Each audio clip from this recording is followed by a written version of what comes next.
Bonjour à tous, aujourd'hui on va parler de négociation. Et surtout, d'une seule erreur. Une seule, oui, mais qui peut absolument tout faire capoter.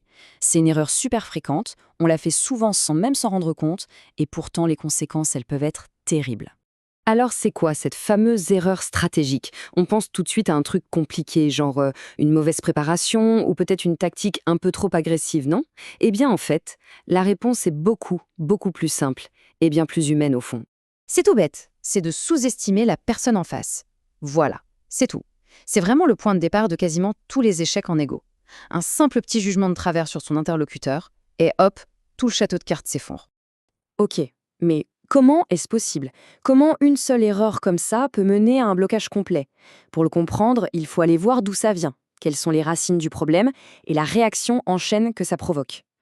Alors, cette tendance à sous-estimer l'autre, elle ne sort pas de nulle part, hein. En général, elle vient de deux pièges psychologiques assez classiques. D'abord, l'excès de confiance. Vous savez, cette petite voix intérieure qui nous souffle qu'on est plus malin, qu'on a déjà gagné. Et puis, il y a les jugements hâtifs, la fameuse première impression qui, parfois, nous colle une étiquette sur l'autre et nous empêche de voir plus loin. Et là, attention, c'est l'effet domino. Cet excès de confiance, qu'est-ce qu'il provoque? Une mauvaise préparation. Logique après tout. Pourquoi se fatiguer si on pense que c'est dans la poche? Et d'une préparation bâclée, qu'est-ce qui découle? Forcément, des malentendus, des quiproquos. Et une fois que l'incompréhension est là, eh bien le dialogue se coupe. C'est la spirale infernale. C'est presque mécanique en fait. Bon, ok, alors comment on sort de ce cercle vicieux? Eh bien, il faut tout simplement changer de perspective. On va maintenant s'intéresser à la solution, à la clé qui ouvre la porte à de bien meilleurs résultats, le respect. Et oui, le point central, il est vraiment là. Une négo qui marche, une négo qui débouche sur un accord solide, bon pour tout le monde, ça repose sur quoi? Sur le respect mutuel. Et attention, ce n'est pas juste une question de politesse, hein, c'est la fondation même de tout l'édifice. En fait, on a deux voies complètement différentes. D'un côté, il y a l'approche de la domination, un peu condescendante. Le résultat, l'autre se met sur la défensive, se braque et l'échange est bloqué. Et de l'autre côté, on a l'approche basée sur le respect. Et là, ça change tout. Ça crée un climat de confiance, d'ouverture, un espace où on peut vraiment construire quelque chose ensemble.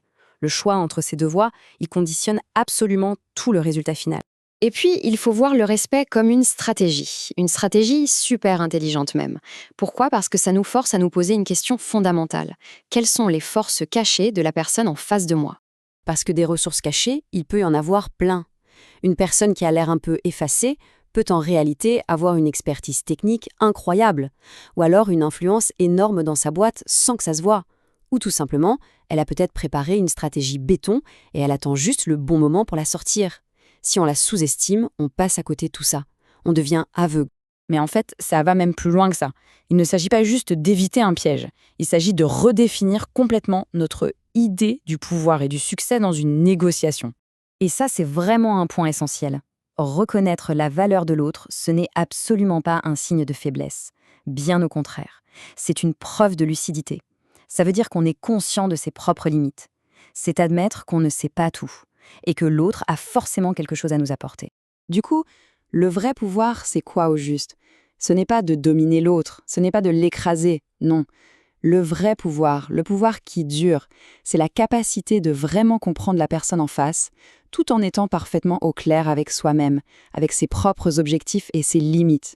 C'est un pouvoir beaucoup plus fin, mais tellement plus efficace. Ce qui nous amène à la règle d'or, la conclusion de tout ça. Le vrai pouvoir, dans une négociation, il commence par ne jamais, jamais sous-estimer la personne qu'on a en face. C'est aussi simple que ça. Et c'est la base de tout. Et pour finir, je vous laisse avec une question. Une question qui va bien au-delà de la simple négociation.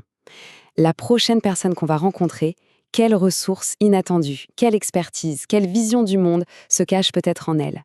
Rien que de se poser la question, ça pourrait bien changer notre manière de voir les choses et d'interagir avec les autres.